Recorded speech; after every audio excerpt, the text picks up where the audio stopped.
দ্বিতীয় চ্যাপ্টার পৃথিবী কি গোল।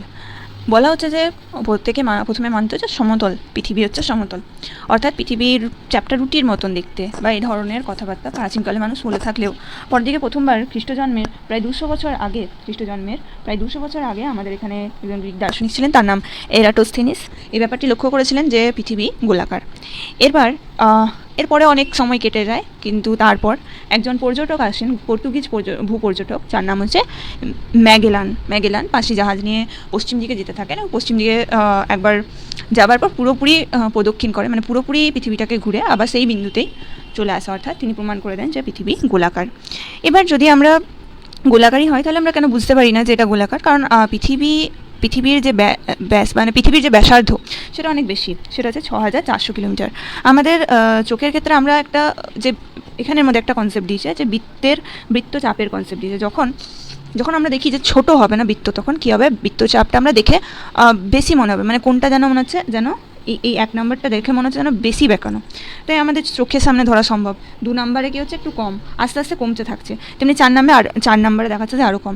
সেই হিসাবেই আমাদের বলা হচ্ছে যে পৃথিবীর ক্ষেত্রেও সেরকম হচ্ছে যে 6400 কিলোমিটার, সেটা একটা বড় মাপ, এবং সেই জন্য কি আমরা সাধারণত দেখে বুঝতে পারি না যে পৃথিবী গোলাকার কিনা। এবার এখানের মধ্যে আমাদের বলে দিচ্ছে যে আমরা কীভাবে বুঝতে পারি তাহলে যে পৃথিবী গোল। এক তো বলছে যখন কোনো ফাঁকা মাঠ বা কোনো জাহাজের উপর থেকে দেখি, তখন সেখানের মধ্যে দিগন্ত রেখাকে গোলাকার দেখতে পাওয়া যাবে, রাইট। এছাড়া চন্দ্রগ্রহণের সময় যদি আমরা দেখি যে চাঁদের ছায়া যেটা পড়ছে, চাঁদে সেটা পৃথিবীর ছায়া পড়ছে, সেটা গোলাকার, সেটাও দেখা যায়।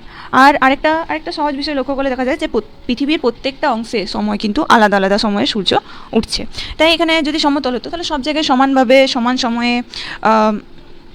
একই সাথে সূর্যের উদয় হতো এবং সূর্য অস্তও যেত, কিন্তু সেটা হচ্ছে না।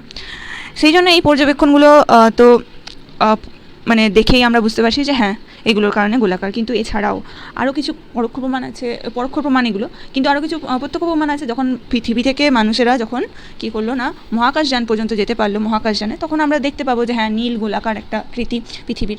বিভিন্ন ধরনের টেলিস্কোপের মাধ্যমে বিভিন্ন কৃত্রিম উপগ্রহে যখন যাওয়া হয়, তখন যে ছবি তোলা হয় বা মানুষ যখন যায়, তখন সেখান থেকে ডাইরেক্টলি আমরা জানতে পারবো। এটা হচ্ছে প্রত্যক্ষ প্রমাণ।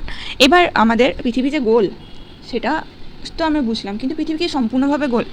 বলছে না। কেননা পৃথিবীর মধ্যেও তো আমাদের বিভিন্ন রকম আকৃতি আছে। পৃথিবীটাকে যদি আমরা দেখি তাহলে আমরা দেখতে পাবো যে মাউন্ট এভারেস্টও আছে, মারিয়ানা খাত আছে। মাউন্ট এভারেস্ট হচ্ছে সবথেকে বড় অংশ এবং মানে সবচেয়ে উঁচু অংশ, যেটা হচ্ছে 8848 মিটার উঁচু। তেমনি মারিয়ানা খাত রয়েছে প্রশান্ত মহাসাগরে, সেটা 10,915 মিটার নিচু। তাহলে এত উঁচু আর নিচু থাকলে আমরা কীভাবে বলতে পারি যে একটা পৃথিবী সম্পূর্ণভাবে গোলাকার? না, পৃথিবী হচ্ছে জিওয়েড শেপের, অর্থাৎ পৃথিবী হলো পৃথিবীর আকৃতির মতন, মাঝখান থেকে একটু চ্যাপ্টা বেশি হয়, ঠিক আছে। সেই মাঝের চ্যাপ্টারটা বলছে যে প্রায় 1,2,7,5,6 কিলোমিটার, এবং যে মেরু ব্যাস, মানে হচ্ছে যদি আমরা মাঝখান থেকে ধরি তাহলে সেটা হচ্ছে আমাদের 1,2,7,5,6, আর যদি আমরা উপর থেকে নিচের দিকে দেখি তাহলে সেখানের মধ্যে ব্যাস হচ্ছে 1,2,7,1,4 কিলোমিটার, মানে মাঝের দিক থেকে বেশি চ্যাপ্টা। আর মেরুর দিক থেকে, মেরু হচ্ছে এটা উত্তর মেরু, দক্ষিণ মেরু, এই দিক থেকে একটু ভেতর দিকে কমলা লেবুর মতন দেখতে, কিছুটা স্ফীত মাঝ বরাবর, আর বাইরের দিক থেকে উপর দিক থেকে একটু কম চাপা টাইপের, এখানে চাপা টাইপের। তো সেইখানের মধ্যে বলছে যে পৃথিবীটা অ্যাকচুয়ালি পৃথিবীর মতোই দেখতে, সম্পূর্ণ গোলাকার আমরা দেখিয়ে থাকি, কিন্তু অ্যাকচুয়ালি এরকম দেখতে, যে শেপটাকে বলছে অন্য কারোর মতো নয়, জিওয়েড শেপ। হয়ে গেছে। এবার এটা ছিল 2 নম্বর চ্যাপ্টার।